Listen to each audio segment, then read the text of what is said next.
सच्चा दोस्त। अस्पताल के एक कमरे में अर्जुन और किशन नाम के दो बीमार दोस्त थे। दोनों हॉस्पिटल के उस कमरे में थे जिसमें सिर्फ एक ही खिड़की थी, जिसमें से अर्जुन को उस खिड़की पर एक दिन में सिर्फ 1 घंटा ही बैठने की इजाज़त थी, जबकि किशन को गंभीर बीमारी होने की वजह से दिन भर अपना पूरा समय उस बिस्तर पर ही गुजारना पड़ता था। वो हॉस्पिटल के एक ही कमरे में रह रहे थे। अर्जुन और किशन की दोस्ती दिन पर दिन गहरी होती जा रही थी। दोनों धीरे धीरे एक दूसरे से अपने परिवार की हर छोटी बड़ी बात समेत अपनी दिल की हर बात शेयर करने लगे थे।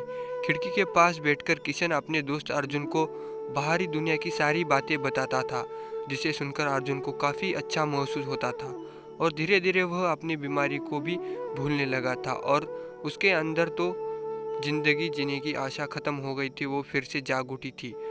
किशन अपने दोस्त अर्जुन को कल्पना कर कुछ ऐसी सकारात्मक बातें बताता था जिसे सुनकर अर्जुन मंत्रमुग्ध हो जाता था। किशन कभी बच्चों के पढ़ने की बातें अपने दोस्त को बताया करता था, तो कभी फूलों से भरे पार्क में बैठे हुए खुशहाल लोगों की बातें करता था, जिसे सुनकर अर्जुन भी खिड़की के बाहर की रंगीन दुनिया के बारे में सोचने लगा था और मन ही मन संतोष महसूस करता था। यह सिलसिला काफ़ी दिनों तक चलता रहा। दोनों दोस्त अर्जुन और किशन ऐसे ही मुश्किल घड़ी में एक दूसरे से बातें कर अपने मन का बोझ हल्का कर लेते थे और अपने बीमारी के दर्द को भूलने लगे थे कि तभी अचानक एक दिन किशन की मौत हो गई, जिसकी मौत की खबर सुनकर अर्जुन बेहद दुखी हुआ। और फिर जब नर्स उसके दोस्त किशन के मृत शरीर को वहां से ले हटा रही थी, तभी अर्जुन ने नर्स से रोते हुए खिड़की की तरफ वाला बिस्तर लेने की इजाज़त मांगी और जैसे ही वो पलंग के पीछे के तरफ मुड़ा, उसे सिर्फ खाली दीवार दिखाई दी। तब उसने देखा कि खिड़की के बाहर न कोई स्कूल का ग्राउंड था जिसमें बच्चे खेलते थे और रोज सुबह प्रेयर करते थे, और न कोई हरा भरा फूलों से भरा पार्क था जिसका उसका दोस्त किशन अक्सर बातें किया करता था।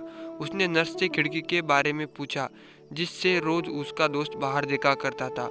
उस नर्स ने जवाब दिया कि खिड़की के पीछे तो ऐसा कुछ भी नहीं था, फिर भी वो तुम्हारी हिम्मत बढ़ाते रहा ताकि तुम जिंदगी से हार ना मानो।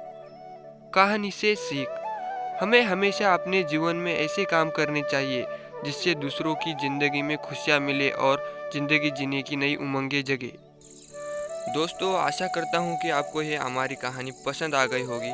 अगर कहानी पसंद आई तो अपने प्यारे प्यारे हाथों से वीडियो को कर दीजिए लाइक, चैनल को कर दीजिए सब्सक्राइब, और तब तक मैं मिलता हूँ अगली एक और नई इंटरेस्टिंग कहानी के साथ। तब तक के लिए बाय।